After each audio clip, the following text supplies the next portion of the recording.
Hello guys, BJ and Game Day back here for another week. You got Brent, you got Joshy here for your round 3 review, round 4 preview. Joshy, how did you go, mate? Mate, we had a decent week last week, buddy. 1,108. After Friday night, I was pretty keen to score even higher than that, but after captaining Teddy and the big 133, it all sort of went downhill from there. But 1108 was enough to drag me up to about 22,000. So considering I started about 75,000 after round 1, pretty happy with that. Onwards and upwards this week, mate. Hopefully you get a bit better. How about yourself, mate? Yeah, good start. Contrast to yourself, mate, actually, but it was actually really bad. 936. It was just a comedy of errors from the word go. Plenty of money spent around the halves and fullbacks positions for not much return on investment, but that is the game of SuperCoach, unfortunately. On to next week, mate. I think we'll put that one round 3. We'll forget about that one for a while. Yeah, look, bit of an interesting one there. Obviously, last week was a couple of massive scores, Teddy and Turbo and DCE, and if you didn't have any of those, it was a pretty tough week, I guess. But let's get straight into round 3 review. We'll look at the 8 games from last week and just point out a few things. Thursday night kicked off with the Dragons getting the upset win over the Broncos in the dying seconds. Now, this made me really happy inside, Corey Norman kicking this field goal. I thought it was fantastic. But from a SuperCoach point of view, a couple of things to look at. Now, for me personally, I started the season off with Jordan Pereira and justified in that decision because he's having an absolute wow of a season. Scored a try first and third week and a double in the second week. So continuing very good form. And Dragons still with a semi-easy run over the next few weeks. So I think for the next few weeks, he's a hold for mine. What did you see in this game, Brent? Yeah, mate. First of all, big ups on the Pereira pick. You did pick him as a bit of a pod to start the season around that mid-range price at 350k, and you've definitely picked that one well. He's going to be probably, if he doesn't end up being a keeper for you, an easy transition to a premium in the next few weeks. And who knows, playing Newcastle this week, it could only be a couple more tries. So, yeah, credit where credit's due on that one, mate. Look, I think from a footy perspective, it was an enjoyable game to watch. I was sort of, I couldn't believe that, the Dragons ended up winning it in the end. But it was a good finish and good to see Norman ice the game for the Dragons. Always don't mind watching Brisbane lose a game, mate. So I think there's lots of question marks over that Brisbane forward pack around, they can produce such a good performance against the Cowboys the week before and then not really back it up the following week in a game that they were expected to win. So, really interesting. Obviously, big news coming out of that one with SuperCoach-wise and footy-wise as the Widdop injury.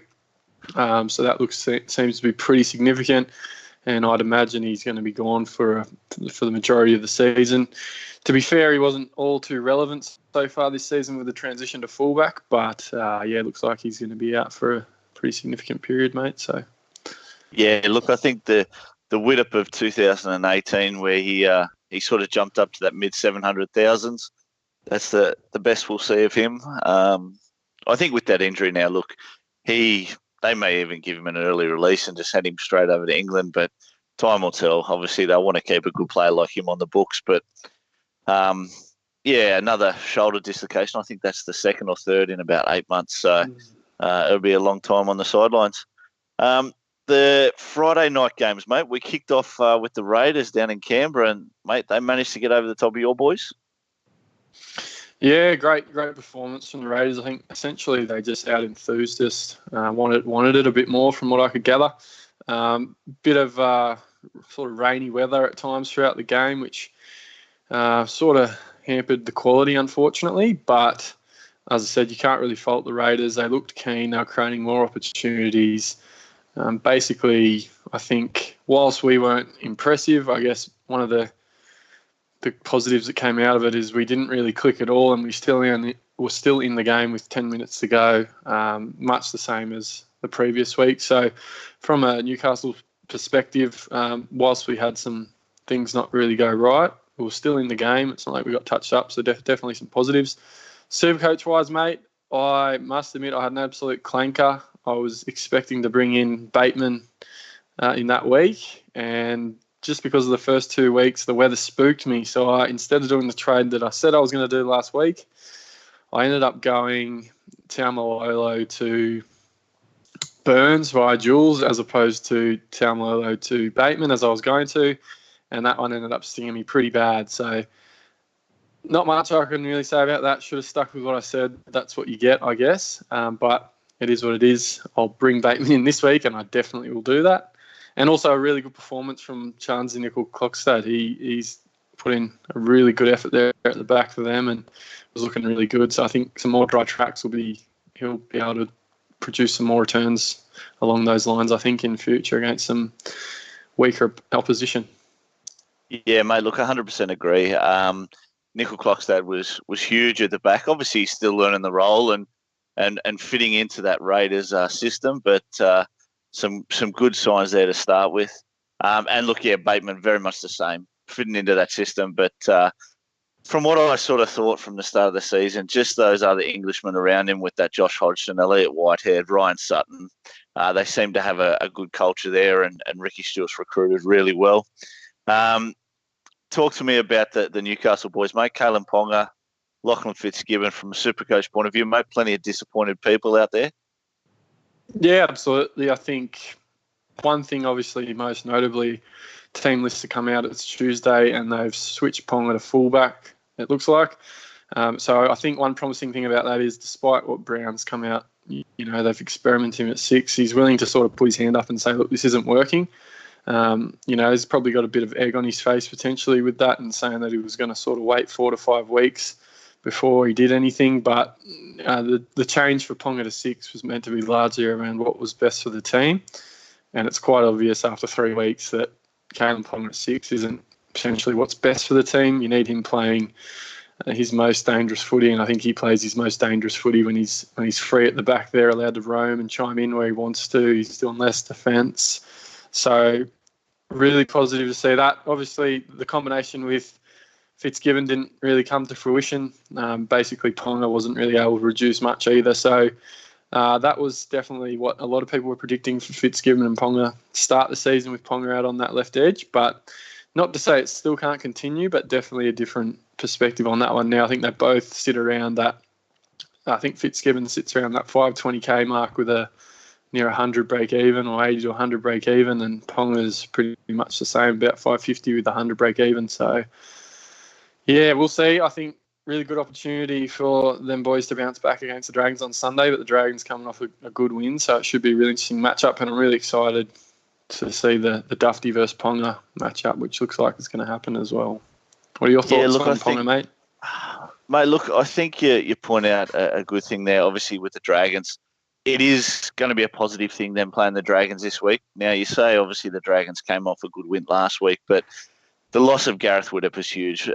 Whether he's had that impact this year or not on the football field in SuperCoach, the fact that he's a world-class player. Dufty offers a different kind of role, but I think Ponga returning to fullback will be a massive thing, and we'll touch on that a little bit later in the episode too. Mate, Friday night, later that night in the late game, we had the Roosters, the reigning premiers, beat the Eels, as you can see. They're 32-18. Mate, I watched this game and absolutely loved every minute of it. I thought it was absolutely fantastic. The Eels were sensational, and it was just the class of the Roosters that got them over the line in the end. Despite, obviously, Cronk being out.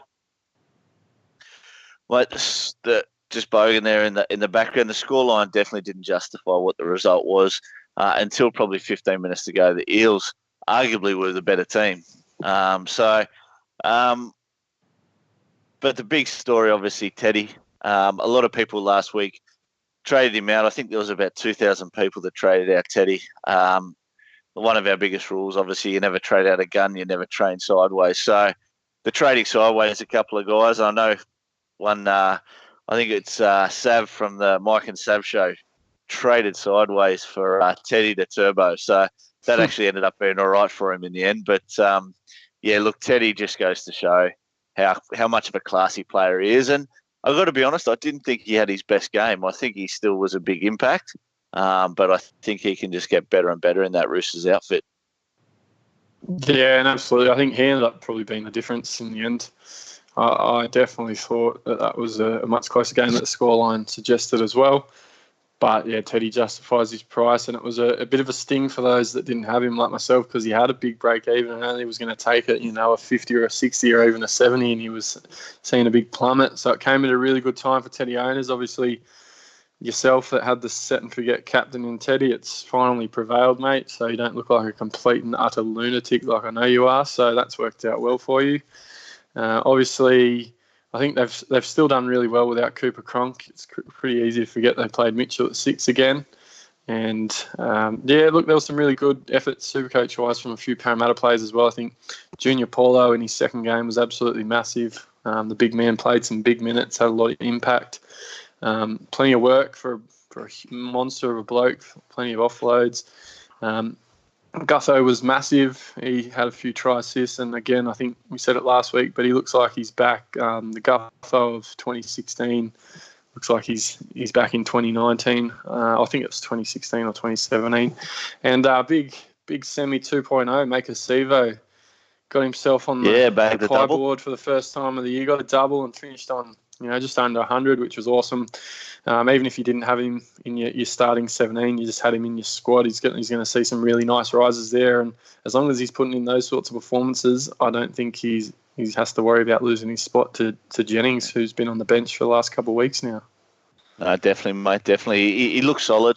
There was a big run he put on, about a sort of a 40 or a 50 metre run, where I think he just went straight through Luke Keary, so that was impressive. But mate, talk to me about Angus Crichton. Obviously, named again this week on the bench. Bit of a disappointing thing. Well, probably not, actually. It just means his price is going to get better and better. But we sort of talked a little bit early in the week saying he's probably not so much bottomed out, but now is probably a ripe time to get him. Change your thoughts there, mate, being him on the bench?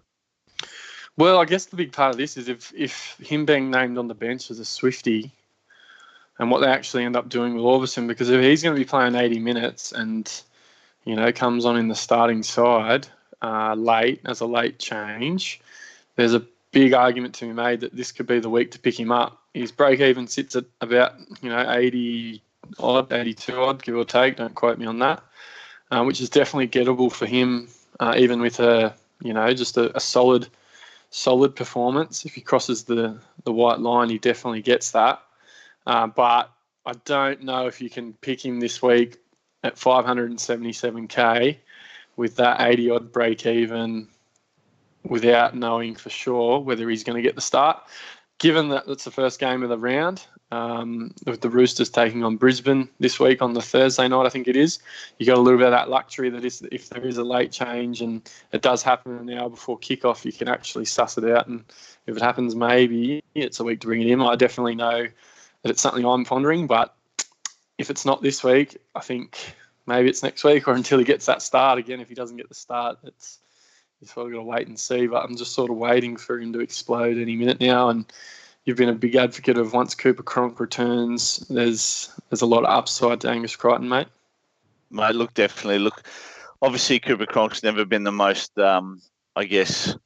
relevant in Supercoach, but one thing he's always done is run that right side of any team he's been in so brilliantly. And we saw it for years, obviously, with Felice Kafusi and a lot of other Melbourne Storm players. And I think Angus Crichton going to the Roosters, that was the biggest thing I saw as being gold for Angus Crichton in Supercoach. It hasn't happened yet. We haven't seen them on the park at the same time.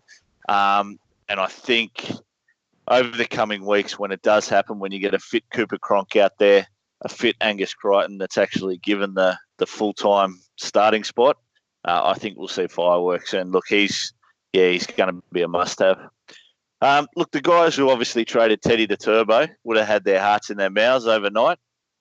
Teddy scoring 133, but they didn't really have to wait long. I think within the first 20 minutes of the Manly and Warriors game, Turbo had already hit about 80 points and ended up in that sort of 150 range. So him and DCE over in New Zealand had an absolute cakewalk against the Warriors, 46-12, as you can see there. Now, obviously a huge sign of respect there at the start of the game, which was great to see for the happenings in Christchurch the couple of weeks before. So just goes to show that there are plenty of things in the world bigger than the game. But, look, this was a fantastic game for a Manly outfit that bounced back. Absolutely, and as a few people have alluded to, mate, since then it was just Turbo doing turbo things, and who would have thought in round one he would strike back like he did. It was awesome to see. I think it was if he hadn't been anywhere for the last few weeks, and Manly absolutely tore him apart. They're definitely a different side with him in it. That being said, I don't think they're going to come out and roll south next week with him back, but we'll see what happens. It's definitely got to be a confidence boost for all of them. And yeah, Cherry ended up top scoring for the week with a massive 156, which is just insane points. So he started the season really average as well. I think his first score of the season was not very high at all. It might have been around that 20 to 30 point mark. So any that persisted with him took a big bite of the bullet coming into this week. But if they did, it's definitely paid off. And potentially people might be looking to pick him up this week, given what his break-even will be and his price. What do you make of the Warriors, mate? Obviously, round one, the big win over the Bulldogs. Round two, going down fairly heavily to the West Tigers, and now to Manly. You've got to think that obviously the three teams they play definitely aren't the three form teams in the comp, or I guess what people expected to from the start of the season. The Warriors just don't look like they've recovered from SJ going. They're, I guess, a little bit lacking in leadership around the park. I don't think Blake Green's the guy to do it. What are your thoughts, mate? Yeah, I think a team like the Warriors have never really been known for the defence. The way they defend is by outscoring the opposition, really. Like, if you're going to score 30, they're going to try and score 40. And they have lost a bit of that ability with SJ missing. And I think it looks like this week they've pointed the finger at the young halfback there, because Kieran's actually been dropped for this week, which I think was a bit rough because he did start really well. But I think I did allude to there was some issues potentially around his security with that other young halfback who's now been named this week, Harris Tavita, or Tavita Harris, one of the others. So, yeah, look, we'll see what he offers. Those young Kiwi lads are always exciting to watch, and a lot of them sort of model their game off Sean Johnson. If they've grown up in New Zealand, he's sort of probably the idol for a lot of young players sort of coming through those ranks. So we'll see what he can offer. I think they don't lack talent across the park. They've got the big backs. They've got Sheck at the back. They've got some forwards in there that can knuckle in and do some work. But, it's just the typical sort of Warriors performance where they're just not, they're just not defending, not putting in. But, yeah, I really think they're going to struggle if they're getting pumped by Manly in a game like that over in Christchurch with so much feeling and meaning to it. I think Asai Papali being back will boost them, but again, he didn't really make too much of a difference out there on the weekend. I think in the middle, some of those big boys have really got to man up because they got run through on the weekend. Yeah, no, definitely, mate. I think RTS just showed his consistency, and you're right. Look, Isaiah Papali returning. A little solo try effort there, but beyond that, just a solid game from him. I think he scored in the mid-80 points. So a good return for anyone who did keep him from the start of the season, but one people might look at getting in. Saturday afternoon, we saw my boys Cronulla head up to North Queensland, and a little bit of a strange game, this one. It took us to the second half to get our act together. Cowboys led 10-6 at halftime. And I think Cronulla were about 50% completion rate, which actually isn't too fine for us. We don't really hold the ball that well. But what we did show in that second half when we did was how many points we could put on the board. And, again, Sean Johnson instrumental in a lot of those tries. Yeah, absolutely, mate. And I think I had about half a dozen Cronulla players in my team, so I was sort of freaking out at about halftime that game because, like what I've seen of that right edge especially is it's so potent that just sort of coming up against a team like the Cowboys, you expect them to score points. And, I don't know what got said at halftime, but it definitely worked because within a matter of sort of 10, I think it might have been 15 sort of 20 minutes, the game was pretty much all over. It was just a matter of how many more points are they going to score. Obviously disappointing having Moylan there at the back as he pretty much did nothing, but they scored across the park. It was Bailey and Townsend were sort of tearing them up the middle. You had SJ out on the edge, creating opportunities for plenty of guys out there. Nakora scored again, showing he's just going to be probably cheapie of the year. Will be hard to beat.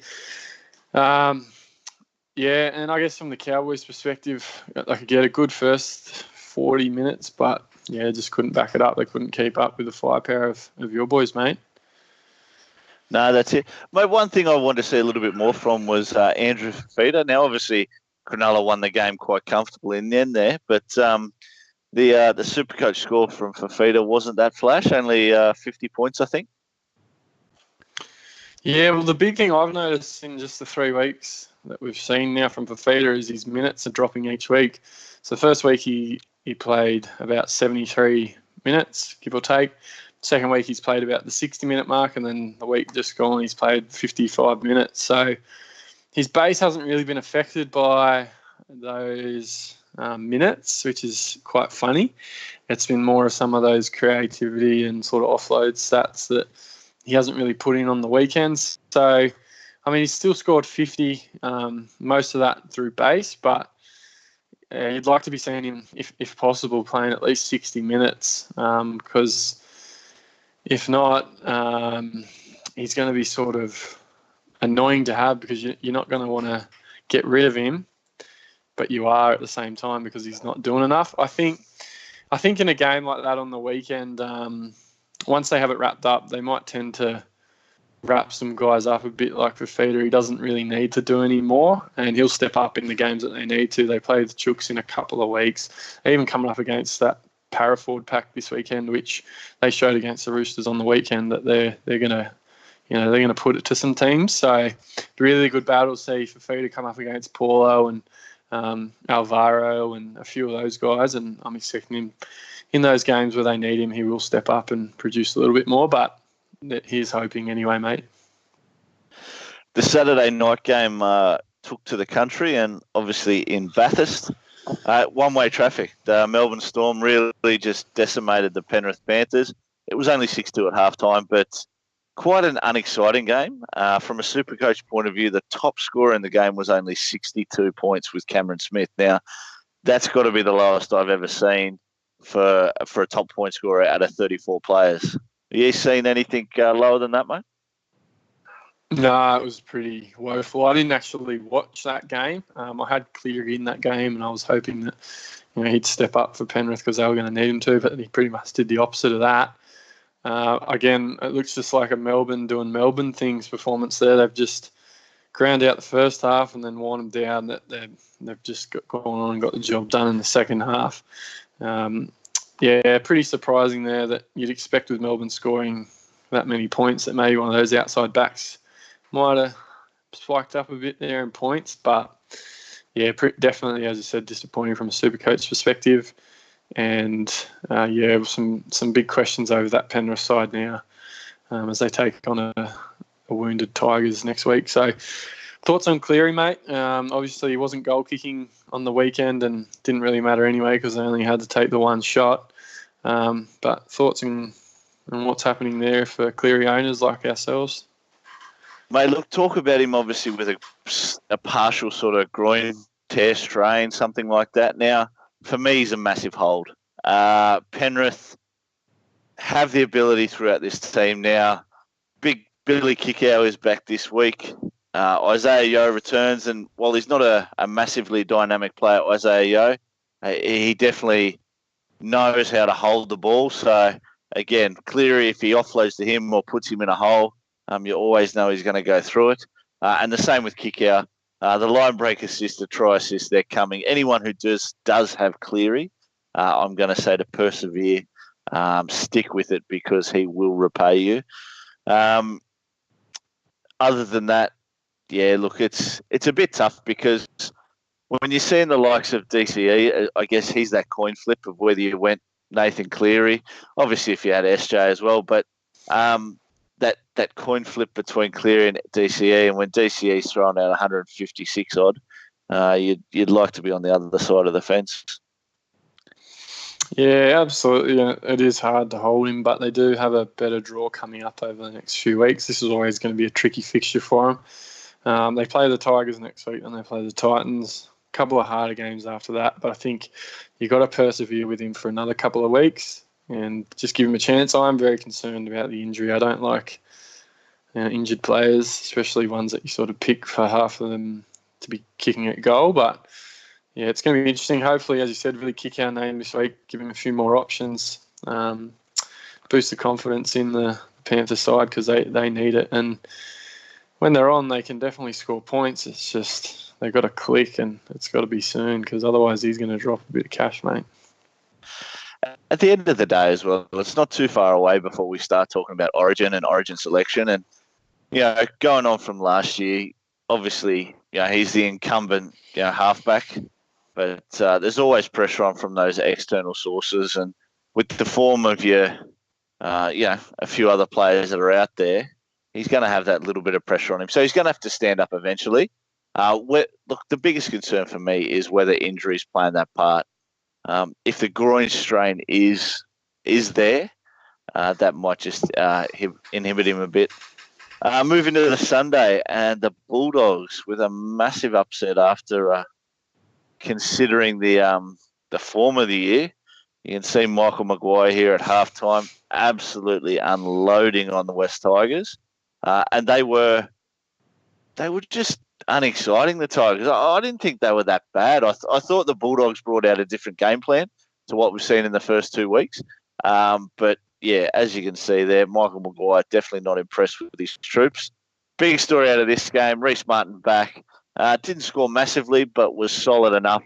If he can narrow down that starting spot, you can get him in. And big Jamal Idris 2.0 on the wing there. Jaden Ockenbaugh had a cracker of a game. Will be a little bit different this week for the Bulldogs coming up against that that Melbourne outfit we just spoke about.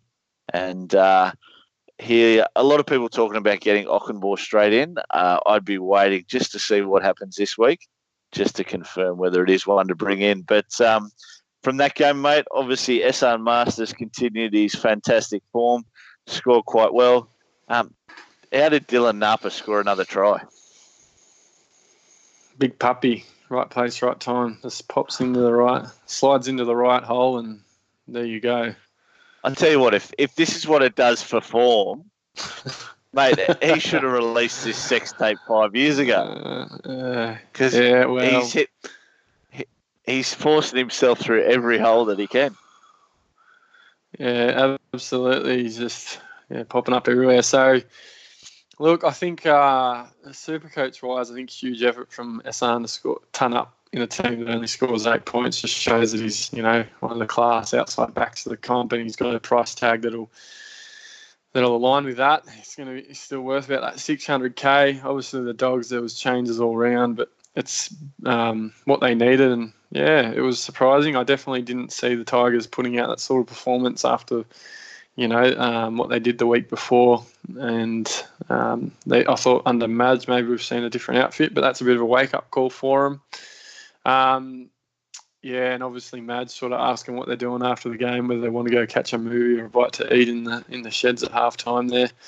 But big news coming out of that one is that Kieran Foran's injured. SuperCoach-wise, it's probably not too relevant, mate, but it means there's an opportunity for young Jack Cogger, who is a boy that was up in Newcastle. I think he started his career up there, mate, and he is good. I'm not entirely sure what he's priced at, how long-term the foreign injury is, but he's a kid that is a class half, and if he can get a bit of confidence early, he could be a really interesting, I think he's around the 300K mark. He could be a really interesting option if he starts well for, say, some issues with an Adam Kieran or a Dylan Brown, depending on how long-term those injuries and drops are.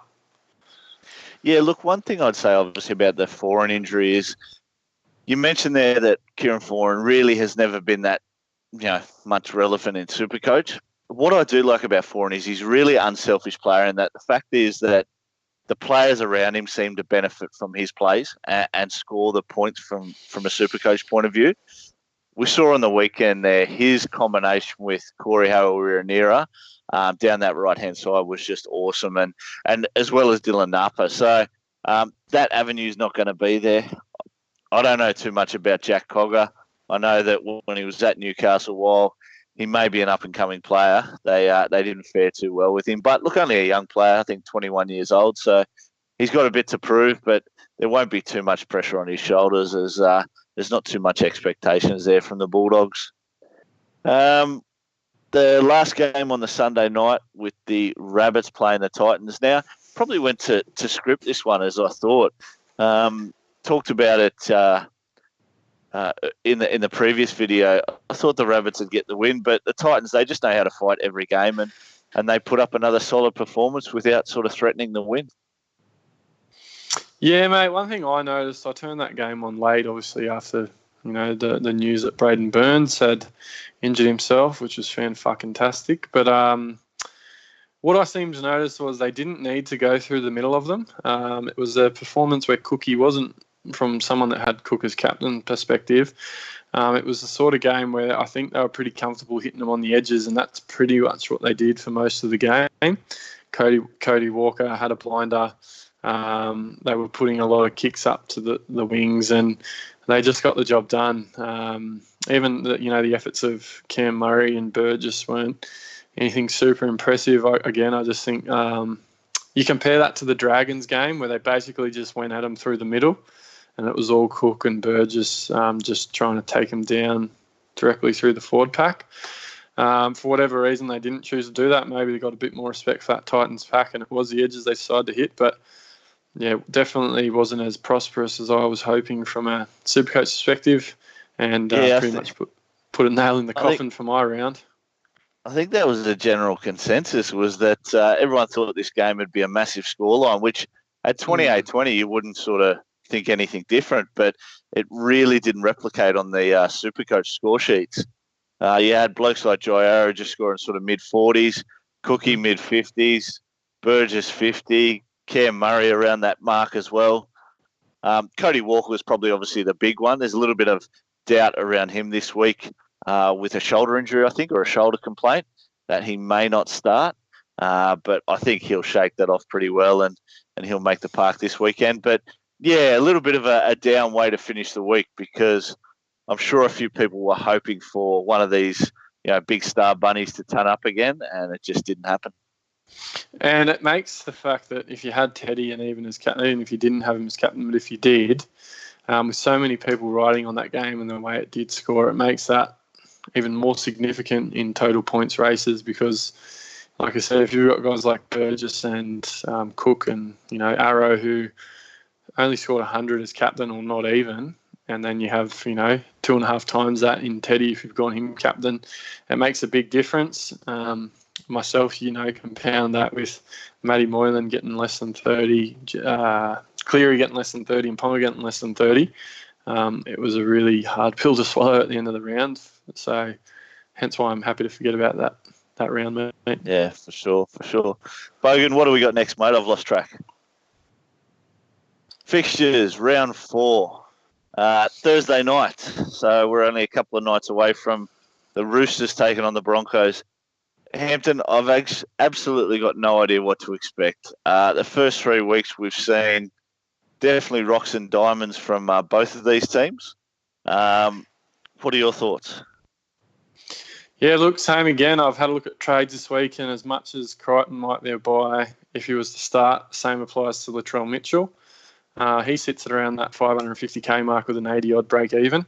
So potentially this is the week for him, depending on what you think. I am a little bit spooked now with a Cooper Cronk injury that he just slides into 6 conveniently, which is no good by the looks of things.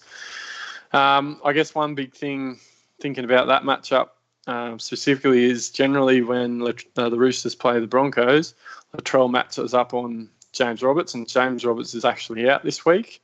So I'm not entirely sure if they're still going to match up Stags on Mitchell or what will happen there. I'm not entirely across that, but I'm the same as you, mate. I've got no idea what to expect. Matty Lodge is back for Brisbane in the front row, so Tavita Pangai slips into lock.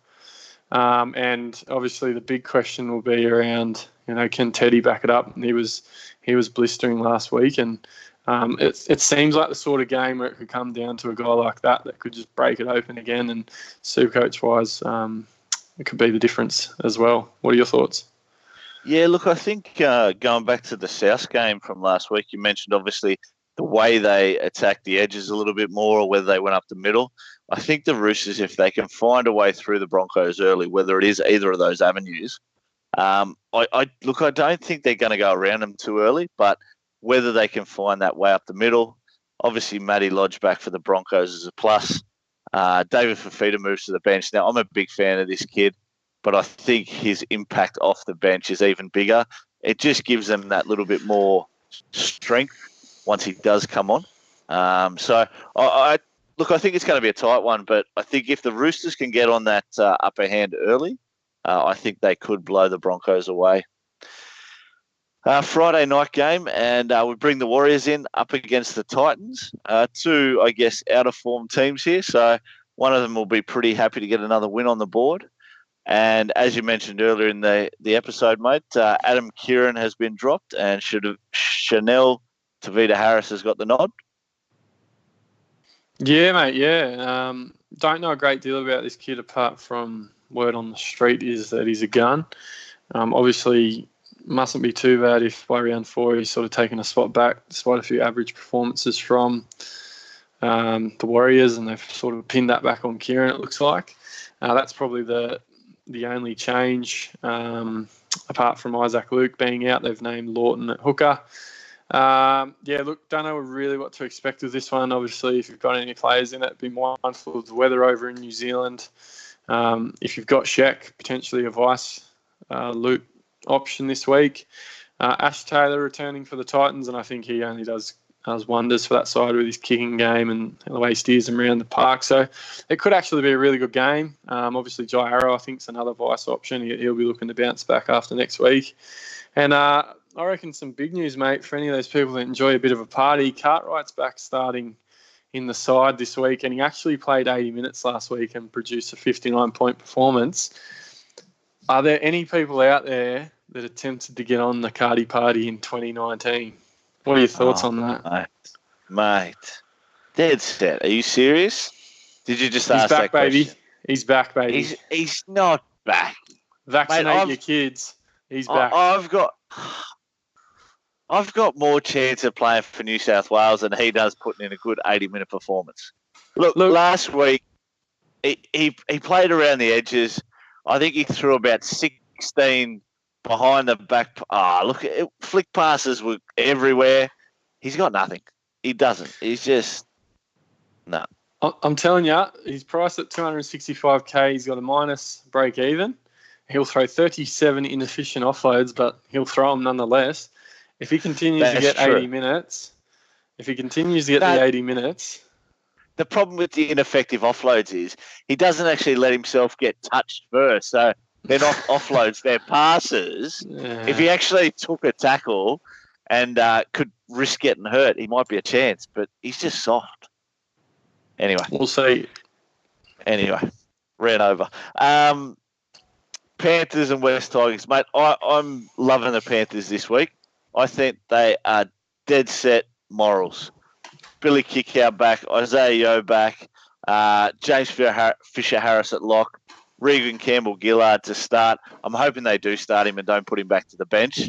I reckon in the first sort of 20 minutes, Panthers aren't known as obviously quick starters, but this week I reckon they're 18-0 up after 20 minutes. Big call. I think it's going to be a really interesting game. I think. And Cleary to kick the 3 goals, not fucking Maloney. So Cleary, you bet. You better. Well, I think it's a really interesting matchup across the park. I think the Tigers have got some of the best outside backs going around. I know they didn't put in last week, but they got some big outside backs, and they'll have to bounce back after this week.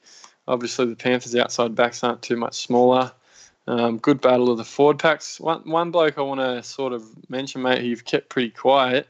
He had a relatively quiet first week, mate, but Alex Twal has been absolutely massive. His minutes have increased each week. He pumped out a base of 63 last week in 55 minutes and a base of 66 the week just gone in 65 minutes. Really good buy, mate. I think you've done really well with that one. Mate, I just got to say, Alex Twal, he just makes me smile. I watch him play, and he just makes me smile. He tackles his fucking ring out. He doesn't miss any tackles. The one thing he doesn't do is he doesn't offload. He's very, very safe with the ball. I'd love to see him develop that a bit, but the fact is that at the moment he's making 35 to 40 tackles a match. He's hitting it up between sort of 10 and 15 times a match, and that's good enough for 60, 65 points. I think he scored 69 on the weekend. He did play bigger minutes because of the injury to Luke Garner. Obviously, Luke Garner went off a little bit early in that game, forced Cheekham on. Now, Garner did return, but Twal, I think his minutes were probably inflated by about 10 or 15 minutes. So that's probably a little bit of a concern. But, mate, at this stage of the season when you're trying to look for those price, attractive players, rather than spend a sort of 600 on a Tapau or a Fafita, I thought him at 400, he can average that 55, and I'll make a bit of cash and just turn him into a keeper eventually. And the bonus is if he turns into a keeper himself, you've already got him. So, again, I'd love to see him develop that offload. But for now, I'm just happy with what I've seen. I've done well, you jammy prick. I'm dead set rename your cotties. You're like an apricot jam jar. I know. Well done. I know this now, buddy. Look, and a couple other ones I want to mention from that game. I think Madison's probably a little bit of an alternative. He's sort of awkwardly priced at 530, but he's produced some good displays in the first 3 weeks, mate. He's playing 80. Hasn't set the world on fire, but 0.67 in round 1, 54, and then 71 on the weekend. The pace is not bad, but I think, potentially an alternative there depending on what your side's doing. Yep. I've got to agree, mate. Just on Madison there, obviously that late injury to Benji forced him into the 5/8 role for about the last 20, 25 minutes. Tried to get involved, but didn't really know what he was doing in the role. But obviously the best that they could put on the park at the moment. Joshy Reynolds comes in this week and he gets to go back to that right-hand side. He will play 80 minutes. The price is the concerning thing for me. At $530K, if he was $100K cheaper, I'd say, just get him in there. But doesn't really have the talent around him that he did at the Roosters. So I just don't think those try-scoring opportunities there as much. I think, he's going to bag a meat pie or two during the season. But, it could be a serious pod if he can just get a few things right. Yeah, and I think another bloke, I've mentioned him every week, but I'm going to mention him again, mainly because he's been named to start back at lock, and that's James Fisher-Harris, mate. His points have fluctuated in the last couple of weeks. He's been named on the edge, so the base hasn't been there. Did score a try in round 2, which inflated his score. Was a little bit disappointing last week base-wise, but his base in round 1 was 61 points in 80 minutes at lock, and that's where he is again this week.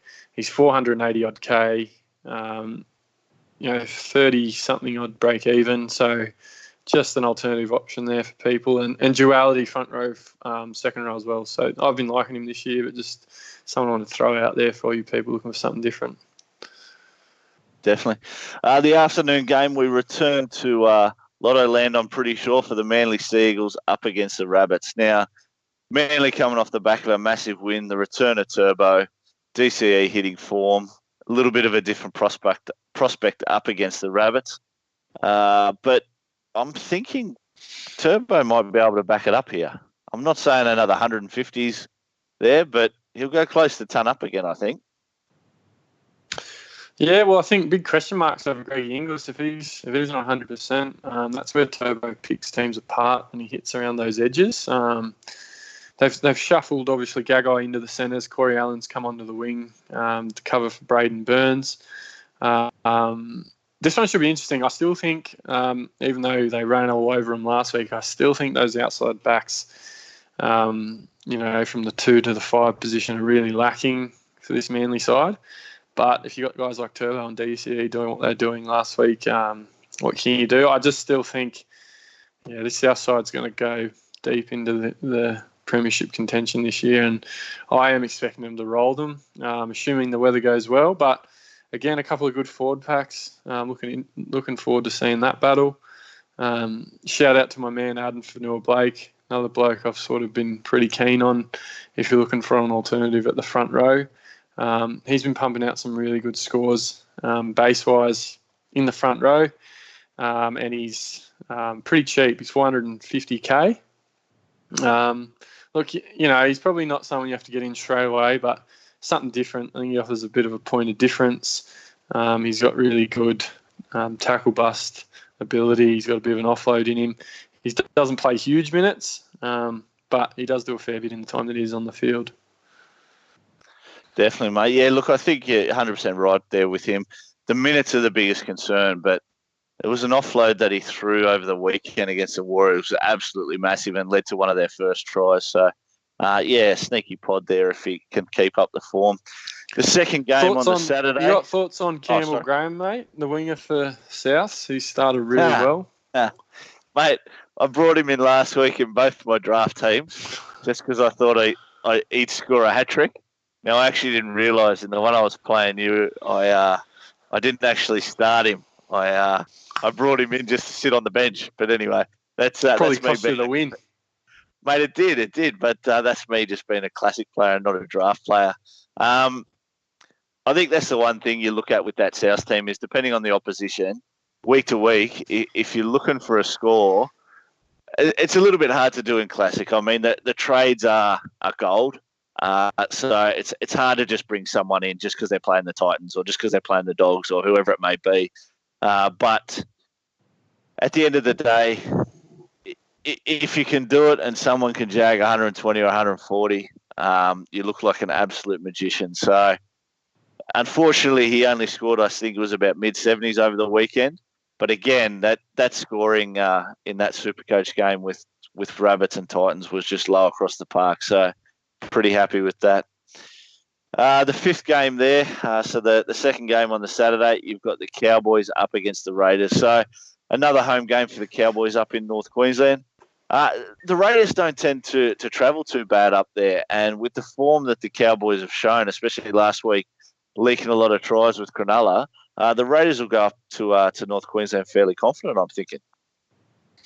Yeah, mate, it should be another game. If the Cowboys can actually string together 80 as opposed to 40, they will definitely be tough to beat. I think one big thing about the Cowboys is basically everything's going through Michael Morgan. So whilst they got a good forward pack, and I'll get your thoughts on Cohen Hess in a minute as well, mate, I think Michael Morgan's going to be a really good player to have SuperCoach-wise because now Thurston's gone. Pretty much anything that's going to happen is going to go through Morgan, whether it's, the attacking kick, most of those backline plays, he's the linchpin, or he likes to take the line on a bit himself.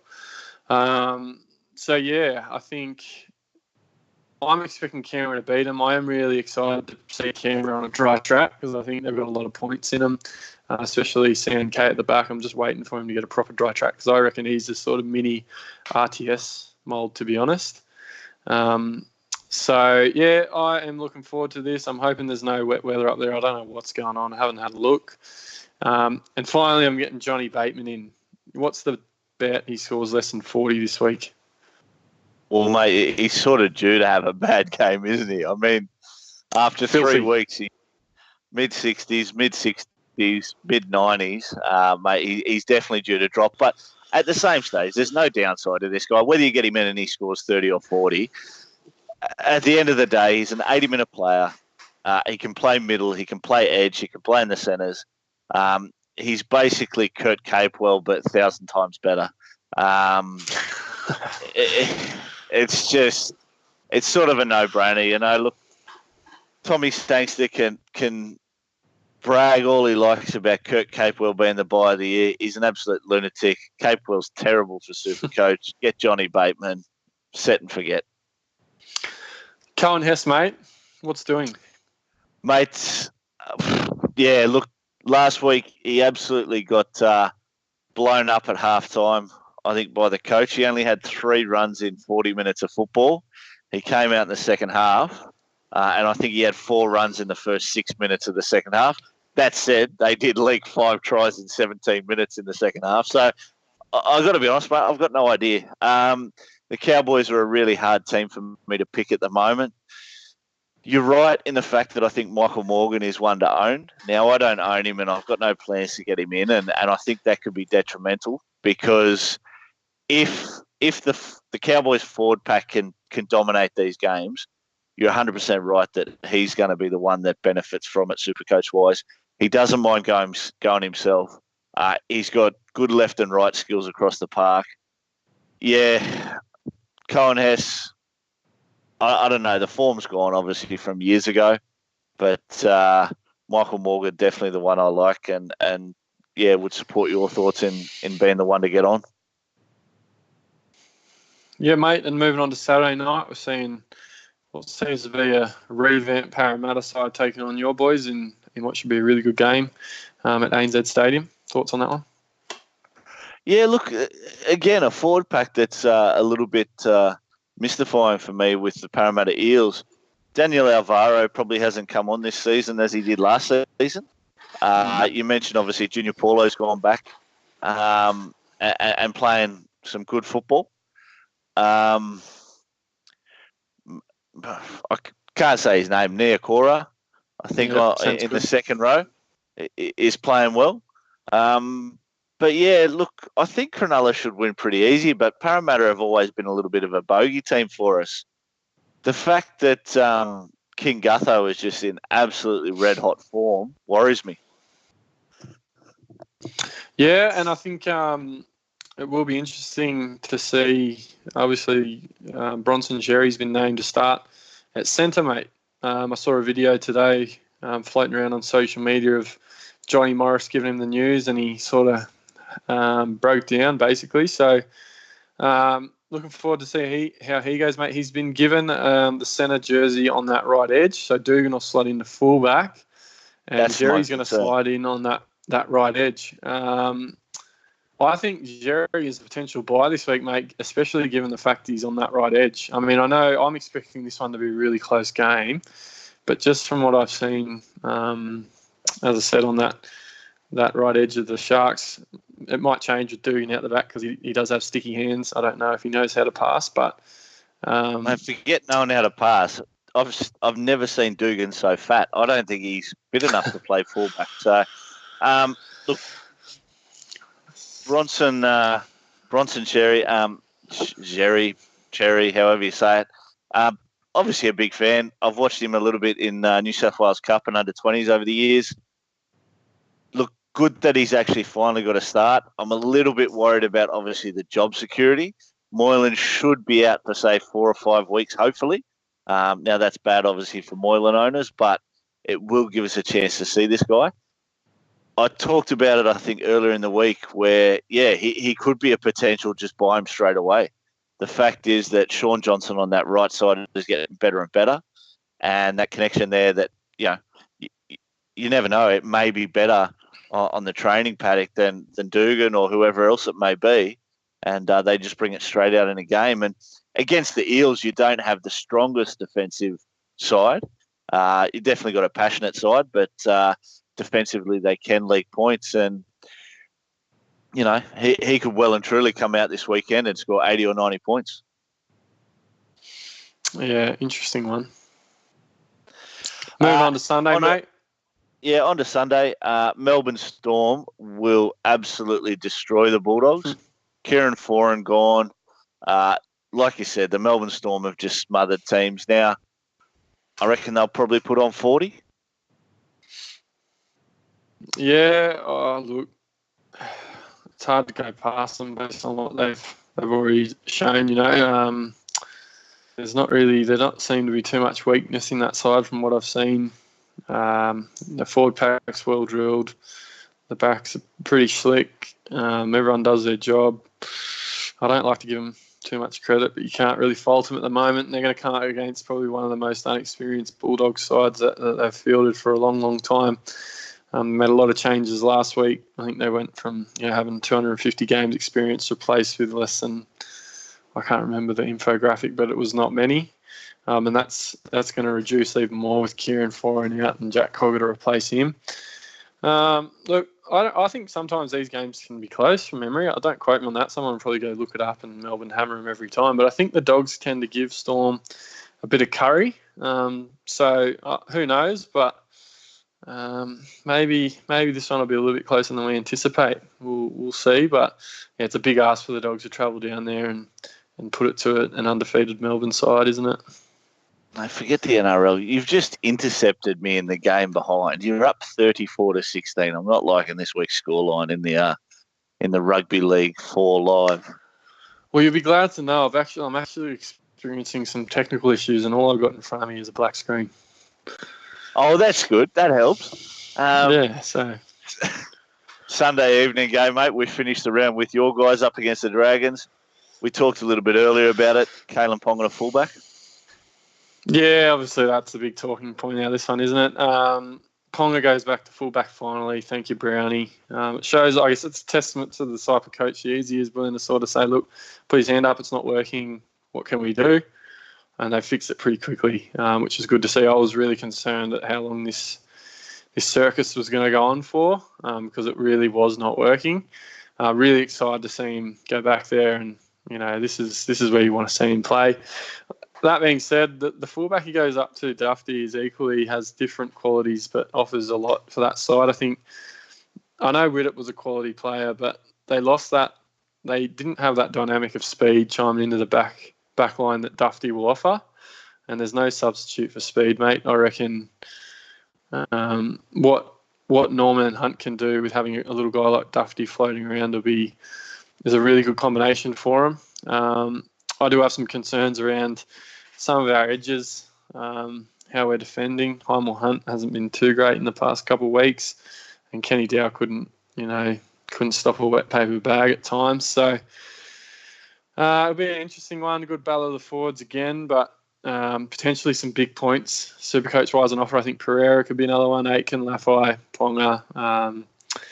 Really interested to see how Mason Lino goes. It looks like he's going to get the nod at 6, and I think, in my opinion, he's one good game away from cementing in our 167 for the season. If he can produce something this week, I rate him really highly, and I'm hoping he was injured in the last few weeks. So I'm hoping he hasn't too early, but this kid's as good as any half in the comp, and I'm really excited to see how Ponga chimes in with him as well. Yeah, look, completely agree. Mason Lino obviously showed last year when playing for the Warriors. When SJ was out, he took over as the general of the team and ran them around the park brilliant. So very excited to see him in that team as well. So that's it for round 4. Moving on, we've got a new segment and we've got the emergency room.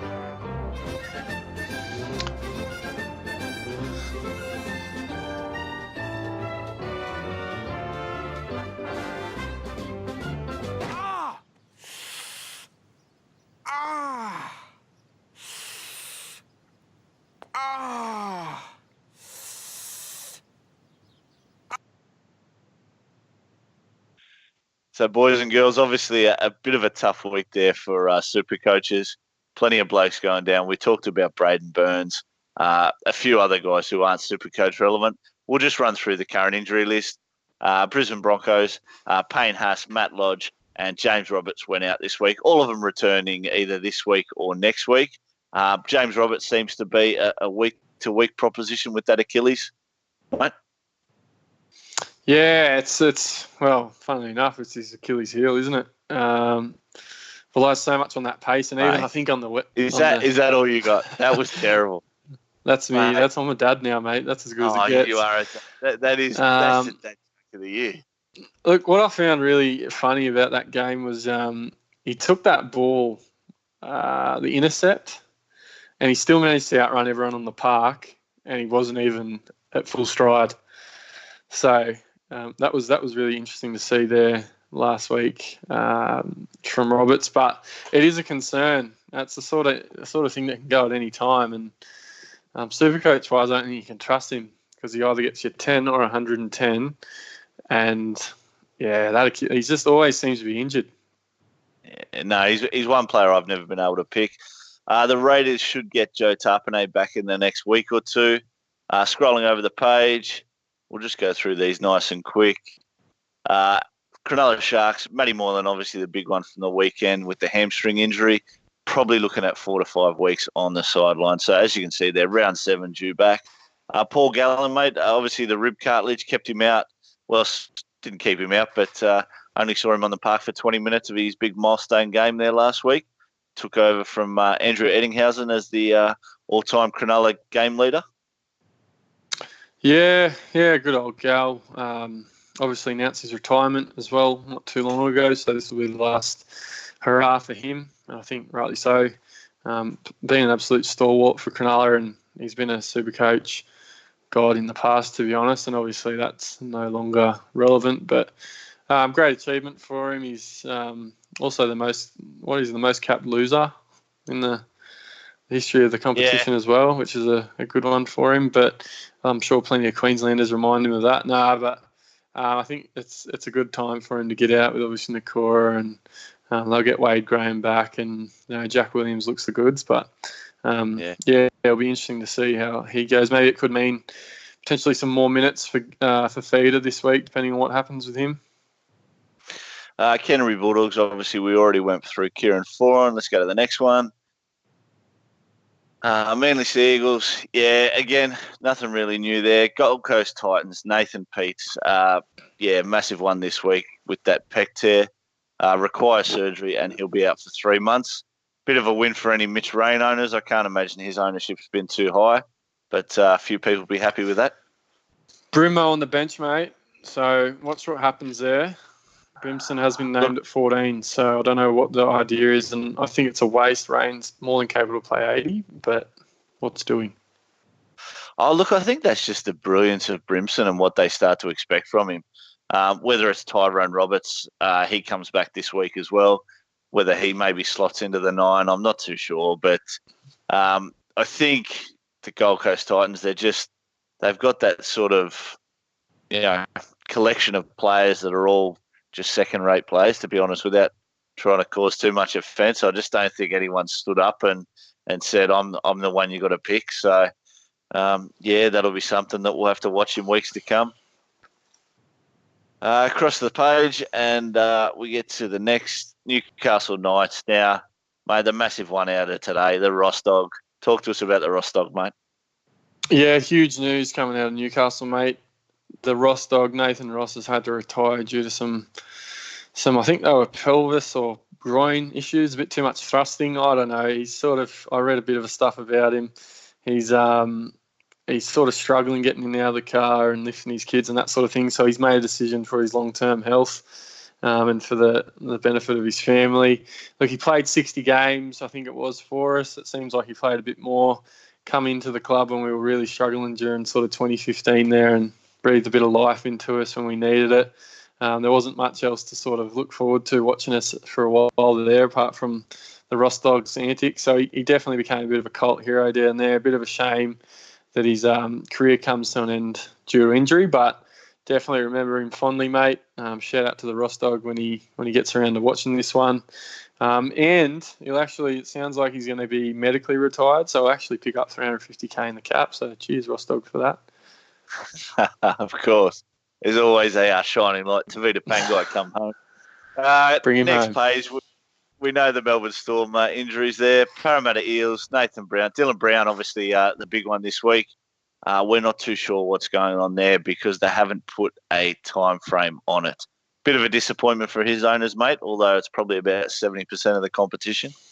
Yeah, bizarre one. Never really heard anything about it, and they've said it was an ongoing back issue. So not sure what's going on there. It's the curse of the what is it? What are the price of those two halfbacks? They're priced the exact same amount, however the hell that works out. Tell me how that happens. They're both priced at $2,300 and $32,800, and they've both been ruled out all of a sudden. The curse of the 232,800s, eh? Mate, if he's been playing with a sore back, I want to see what he plays when he's healthy because he was sensational in the first 3 weeks, Dylan Brown. Kicking game's great, running game's great, eyes up football, really good-looking player. North Queensland Cowboys, look, obviously we know the Tamalolo injury from last week. Flick the page. Who we got here? South Sydney Rabbitohs, Braden Burns. Look, again, so many people brought him in last week before. We both brought him in last week, mate, and got the massive 10 points from him. Greg Inglis, again, a little bit of a worry, and Cody Walker as well. But those two guys should be cleared to play. Mate, Braden Burns, there was 6 weeks, there was 10 weeks, there was 4 weeks. Do you know the latest, mate? Oh, to be honest, I don't want to hear his name again for at least the next 6 to 10 weeks based on what's just happened on the last week. Look, there was concerns that he had a fracture. It doesn't look like that has been it. It's a hemi, some sort of hemi issue. So, yeah, interesting one. I don't know if he's a hold or he's a sell. I mean, if you were to hypothesize, he'd be out for, say, 4 to 6 weeks. He's 330K. What is his break even? Around 30-40 mark from memory? I can't even recall what his break even is. For argument's sake, if his break even is 40 and he's out for 6 weeks, is he a hold? Is he a sell at 330K, mate? Mate, look, I think he's a sell. I'm going to sell him this week. I'm just going to go straight sideways to Charles Nickel-Clockstad and hope the curse doesn't go onto him. Again, another guy who's hit form. 90 last week means his rolling 3-round average will be good, and he'll just make the cash that we're hoping to get out of Braden Burns. And just confirming, Burns break even is a bit close to the mid-20s, so that's a hard pill to swallow. I'm still filthy about that trade. Still dark. I'm going to be filthy about that one for weeks, I reckon. Penrith Panthers this week, we see Billy Kickow come back and also Isaiah Yeo, so good to have those guys back. Flick the page, and the last couple of teams here, we've got St. George Illawarra. Gareth Widdop, mate. Yeah, obviously we've talked about that a little bit earlier. Sydney Roosters, Jake Friend continues to be out, so that shoulder injury is giving him problems. Apparently he's got a little bit of a burner that just pinches the nerves in there, so he just can't quite get that full feeling. Victor Radley stepped up last week, but, mate, he hit a cracker of a game in Friend's absence. Yeah, absolutely. I think he sort of did what people were hoping he'd do at lock. He was really involved, obviously. Plays in a similar position in the defensive line, but got out of dummy half a bit there, scored a try, which inflated his score a little bit. But I really enjoy this guy. I wish he could actually score a bit more points Supercoach-wise, because he's a thrill to watch. He's just an absolute hitman as well. But, yeah, looking forward to seeing him getting a bit of minutes in dummy half there. Interested to see what the Roosters do with him over the next few years, because I can't see Friend going anywhere anytime soon. So I imagine they're going to try and lock him down in that lock position. But, yeah, one of the best hitters in the comp at the moment, I reckon. And what's the next segment we've got there, Bogan? Oh, no, we've got 2 more teams. West Tigers and Warriors. Obviously, Benji went down this week, but not too Supercoach relevant. Luke Garner, mate, obviously he had that shoulder injury during the game over the weekend, did manage to come back, went off the field with 7 points, and I'm sure his owners were very happy that he cracked the half century with that try there. I think played about 15 minutes for the whole game. Yeah, got some nice junk time points, got that little try off the kick, which could have gone either way, and ended up hitting about 50, which was a massive save because I was filthy about that as well. Score could have been actually worse had he not gone back on. So, very lucky, but there is a bit of conjecture around whether he'll back up this week because of that injury as well. So keep your eye on team list with Garner. And the great Isaac Luke for the Warriors, mate, he's out for the week. Yeah, I think take him down the back paddock and put a bullet in him now. Why would you? How old is he? They got Nathaniel Roach, Jazz Tavanga. They got Lawton there. How old is he? Is he 32? Like he's 35 or he's 28 or something. I don't know. He's useless. He's a great player, but I think he's a bit of a waste there at the moment. Yeah, definitely. Trading floor is up next. Obviously, we'll go to the intro here. Change places! Doesn't the sound come through? Oh, right. Yeah, but I like the sound of that. We're talking in the background of Bogan, guys. Round 3 recap, mate. This trade did not happen. Yeah, as I said before, I got a black screen, so I'm assuming it's the Taumaloa to Bateman trade. And, we all know what happened there. So that pretty much sums it up. Next, Bogan. Next. He doesn't want to talk about it, mate. He's dirty. Did you end up bringing in Damien Cook for Josh Hodgson last week, mate? Yeah, I did, and I was actually at the Cam game. I thought Hodgson nearly turned up. He had 2, I think, tries that got disallowed that he probably would have got credited with. And I was filthy because I thought, here we go. I haven't brought in Bateman. I've got rid of Hodgson. Hodgson was actually really good. I think at some point I'm probably going to get him back in for McCulloch, who was pretty disappointing. Definitely doesn't have that attacking prowess. But, yeah, ended up going Hodgson to Cook. Obviously, that didn't work out ideal, but I'm still happy to have Cookie in there now. I think made a bit of an error in judgment not having him, but I can forget about that now. My trade from last week, I brought in Robbie Farah for Josh Hodgson as well. Mentioned last week, this was just a cash grab. Farah actually played well, in a well-beaten side for the West Tigers. I think he scored around that 60 points. So they were all base stats. Didn't create too much last week, but pretty happy with that. But, yeah, like you said, mate, I watched a bit of that game with Josh Hodgson and looked pretty sharp, definitely better than the first 2 weeks. So we've both got Cookie in that number 1 spot now, which I'm pretty certain we're both keen to keep on. It's just a matter of which of these 2 guys get that backup spot. And Cam Smith, for that matter, as well. Still there, still lurking as one of the greats of the SuperCoach era. So my second trade didn't happen that I said was going to happen last week. I actually left this one in. Now, Connor Watson, after we went to air last week, was named as injured and didn't play. So I actually have moved this trade to this week. I didn't end up going Kiri. I've gone Connor Watson to Sean Johnson this week, which we'll touch on in a second. The third trade was the one I actually went with Braden Burns.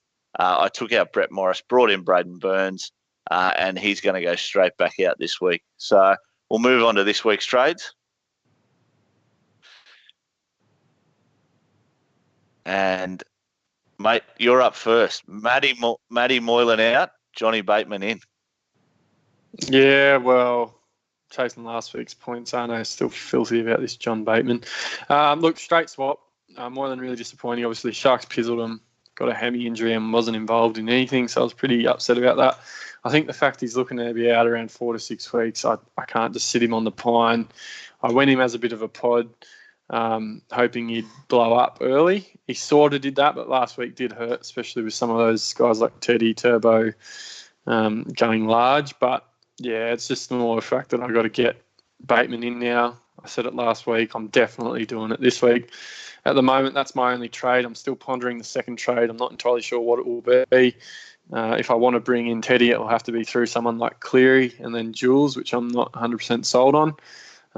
Otherwise, I can pretty much bring anyone in apart from Teddy or Turbo without trading out my guns.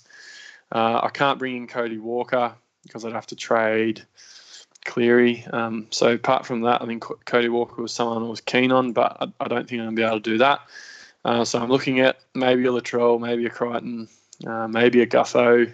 There's a few options there. Maybe a Jerry. It just sort of got to weigh up and see what the plan is, I think, for another few weeks, mate. What are you doing? Mate, look, when the lockout finished on Monday, this was the only trade I thought I'd make for the week. Connor Watson to Sean Johnson, as I mentioned earlier. And the second one, which we don't have graphics for, I'm actually going to obviously take out Braden Burns and bring in Charles Nickel-Clockstad. I think he'll have another big week this week against the Cowboys. Again, just sort of making money there. So the set and forget trade with Sean Johnson, get him in and just leave him in. Hopefully injury stays away and the Sharks continue to hit form. What do we got after the trading floor, Bogan? New segment. The new crystal segment. ball. Ding, ding, ding, ding, ding. New segment, the crystal ball. SuperCoach fortune teller. This is why you tune in, ladies and gentlemen. And this is me. Mate, I've gone big. We've actually gone the same one here. Kalen Ponga back to fullback. Mate, I'm going 120 plus. Look, can we just say we didn't actually discuss this between ourselves, so we didn't actually even know who was doing what until right now, until just before we kicked off. But you've gone Ponga. I've gone Ponga to go 75 plus. I've gone a little bit safer, but you've gone 120 plus. But I've gone 120 plus because 75 plus just isn't impressive enough. That's just a regular week. I said he was going to turn up, but I thought, am I being a bit, hopeful there? Maybe it's because I got him in my team, but I would take a 75 plus from Ponga. The thing I love about Ponga this week is Mason Lino. We talked about him obviously at 5'8", that little bit more direction. Mitchell Pearce there as well. I just think this just means awesome things for Ponga. He's going to get a little bit less pressure on him, and it'll just let him sort of, flow around there and pick his gaps and pick his marks, and he'll just be so much more effective this week. Watch out for Mason Lino taking the goal kicking as well. He can kick goals, and I'm hoping Ponga keeps the kicking, but watch out for that. Ponga's been pretty impressive with the goal kicking, but no, you're right there, mate. The second one there, JAC, 1, 2, 3, hat trick it up. Playing the Bulldogs this week. Josh Adokar, he got across the strike for the first time last week for this season. He will score a hat trick this week. I'm going to expect about another 140, 150 point performance out of this guy. We saw it last year when he did it in one round. I'm thinking he's due. I like it. And my third one is a suspension. Holiday for Big Sam. 2 weeks out. He's going to go high. The Manly forwards, one of these young lads is going to get on his bad side. Semi's going to come out a bit too aggressive, whether it's the elbow, whether it's the swinging arm. 2 weeks for Semi Burgess. I don't have him. I'm hoping he gets maybe 4 weeks even. Yeah, that sounds like a non-owner comment for sure. So me, mate, you're going to have to. Yeah, you're going to have to give me a reminder of who's on the screen so I can. Cody Walker's done something, mate. So Cody Walker, I'm expecting big things from Cody. I think he's the sort of player that once he gets going and he gets that confidence up, he just starts to take the line on and try to do a lot of it himself. I am a bit concerned about the edges of Manly there. I think those outside backs aren't great for them. And I am expecting a big one from Cody Walker. I did not know he was under a bit of doubt with a shoulder injury. I hadn't heard that, to be honest. Rookies, eh? I'm calling 100-plus ton up for C. Walker. And where's this come from, mate? Is it the Leipana double shot? Stopped existing 2 years ago. Mate, they're back. You've heard it here first. Rapana and Leilua both score tries this weekend against the Cowboys. Simple as that. And Lapana strikes back in round 4. Mate, you need to pray more. You need to find God, mate. You need to go to church because if this is what you're praying for, you better get closer to him. I'm telling you, it is not just because I've got them in a couple of my draft teams. And I'm also telling you, how about if there's a unanimous winner, the loser has to eat a teaspoon or a tablespoon of Vegemite on air. Done. What are we talking about? Unanimous winner? So if we finish zilch each, no Vegemite consumption. If someone goes 1-0 Vegemite consumption, 1-1 nothing, 2-1 consumption, 2-2 nothing, and so on. You get the idea. Rightio. I've got to say, mate, you've gone Ponga 75 plus. I've gone a bit stronger. I think we're going to have to put some. No. Look, I think we're going to have to put some specifications around what each one needs to hit. Maybe we'll have a try scoring one, a points range one, and something random. But for this week, a 1-0, any deficit, the loser, tablespoon of Vegemite. Yeah, on the start this segment next week. Start this segment next week. Done. All right, I'm in. What do we got after that? League news. Jesus, this is going longer and longer. All right, Hampton, we're going to the league. We're going to the BJ and GameDay League. Look at that. How do you get that on the screen there? You see we're on the logo there. That's pretty cool. Mate, obviously we talked about our scores earlier in the week, but there are a few other people who play in our league. You can't see the screen, so it's not much help you doing this. No, I can bring the league up in front of me. We've got someone's sort of come out of the darkness, mate. We've had a big score from the Threat. The Threat. 1171. Head and shoulders Dirty. above second Hell's Grannies. Mate, I'm dirty. I'm absolutely dirty. I've had a cracking week, yet the bloke I'm playing in head-to-head happens to score the top in the fucking league. Good on you, Stu. You beat me. Don't look, you love head-to-head? Head-to-head, it's infuriating. Well done to Stu. He jumped up 9 places, went from 11th up to 2nd. So we'll put some of the bigger changes up this week. But overall, Sheckmate's still leading. Mate, Mana, he's well out in front. Actually, not well out in front, but he's in front. He's cracked the 1,000 this week. He did the job. It wasn't ideal for him. Obviously, Stewie's made up a lot of ground on him. Even Dr. Kando or Kando didn't have the best week, but he still sort of stayed up there. Guys in the top 5,000, so still doing well. I'm going to mention if I had gone Bateman over Burns, I'm sitting at about 31.50 and I'm still third. So I'm still feels about that, just for the record. Woulda, coulda, shoulda, but didn't. Woulda, coulda, shoulda. There's 130,000 people in this comp. Everyone's got one, mate, but you just get yours out there, right? We want to hear yours. And shout out to the Bunnings Snags. I'm calling it now. They're taking this thing out. With a name like that, I've got a new favourite team. Up the Snags. I'm looking at their team. I'm a big fan of this Bunnings Snags team. Actually, there's a couple little pods there. Definite smokies. And the head-to-head, mate. The biggest the biggest movers. Obviously, we talked about Stu. The Threat went +8. Leanne with Fire and Ice, the fairest sex in the league. She crashed and burned. 917 only for the week. So she'll have to bounce back. She went from 5th to 13th. I'm tipping she'll bounce back this week and crack back into the top 10.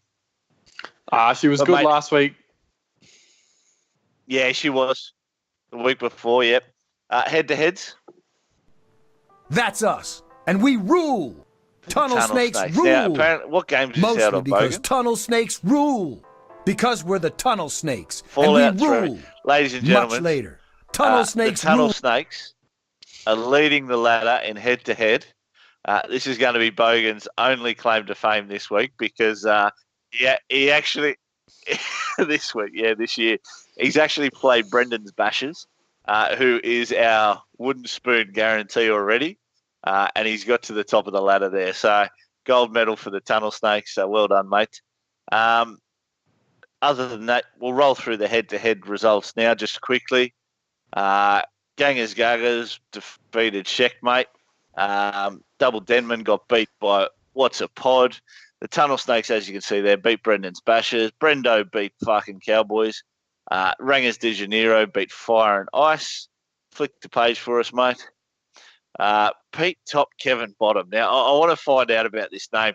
Jesse, whoever's got this name, I'm keen to find out who Pete is, who Kevin is, and see what goes on in top and bottom action. He beat... go ahead. No, look, I thought you were moving on. He's knocked off the ginger there. Look, I've got to give a shout out to Big Ted who knocked me off in the head-to-head. It was very underwhelming, Teddy. Look, you got me. It was definitely not one of my finest, but you can have the bragging rights. Rag me on Twitter. Do what you want, mate. You've cracked 1,000. Neither. And I'm still ahead of you on the head-to-head ladder, so how about them apples? Yeah, Teddy dropped down a fair bit. Hell's Grannies, mate. Wayno, he's coming strong. He's starting to creep up there. 11:37 last week. Big score from Wayno. Beat Dr. K. Endo. Bunning Snags. There they are. 1,090. Beat Marty's team. Marty Lau, another solid week. 1,041. And as you can see, the last game there, the Threat, top scorer of the week, 1171. Beat me, 1108. Only other person I would have lost to was Hell's Granny, so a bit dirty there. Couldn't have happened to a nicer bloke. Yeah, exactly. Anyone who wants to look at next week's leagues, have a look at those. We'll just run through the next few pieces here. Skip to the next one. There we go. Who's Big Ted playing this week? I can't see. Fire and Ice. I've got Marty. Marty, you're in trouble. You're in trouble. Ponga up against the Bunning Snags. Oh, mate. What? If I tell you what. No. No, they're not going to be. They're not going to be his favourite team at all. If the Bunnings Snags get you, mate, Yeah. little trip down to Bunnings. I want to see you down 5 snag sandwiches, and we'll go a little bit of a live video. All right. Look. All right. I'll do it. I'll do 10? it. If I get knocked off by the Snags this week, I'll go down to Bunnings on the weekend and I'll buy 5 snag sandwiches and I'll record myself having a dip at the old Snag Sangers. Is that it? Have we run out of segments yet? Because I think we've cracked it out this week. So just a quick one. Obviously, we've been meaning to do this for about 3 weeks, but here they are. This is what we're playing for in the head-to-head, and I reckon Joshy will just leave it at the head-to-head. So the winner of the head-to-head grand final will give them their pick of this. I think, prizes for... I reckon the other thing I want to say as well, in terms of the draft that we're doing, mate, what we do is whoever tops the total points gets first pick, and we just do first, second, third onwards. Just that's the pick they get. Yeah, I like it. So the winner will get first pick, 12th gets 12th pick, or I think if we let people pick, it ends up being a bit of a can of worms. So we'll just do it that way. So whatever order you finish on, that'll be the pick you get for the draft if you play next year. But moving on to the head-to-head, this is what we've all been waiting for about a month. I've said I've been doing this. So this is what we're going for in the head-to-head. You'll have your choice of either one of these, and you'll have to let us know what you want, and we'll get it sorted to you. Here they come. We got Carmichael Hunt. How are we looking? Look at that.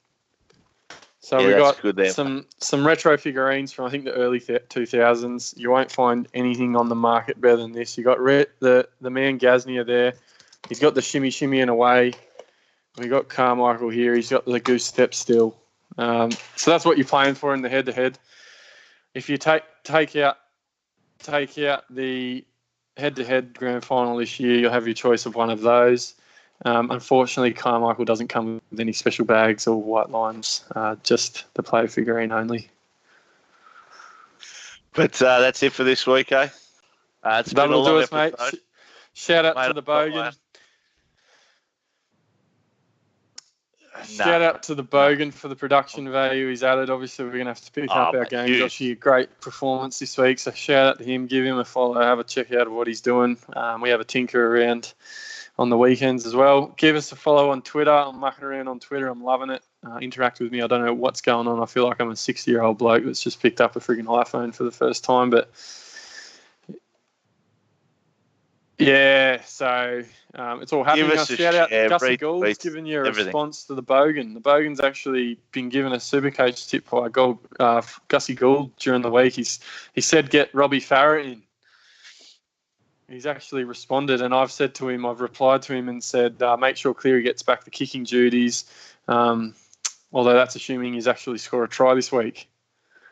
Oh, yeah, can't just kick penalty goals. All right, guys, but that's it. We'll catch you all next week. We might do a little bit more of a fan chat this week if we can get some comments up. So feel free to leave the comments, and we'll see you all next week.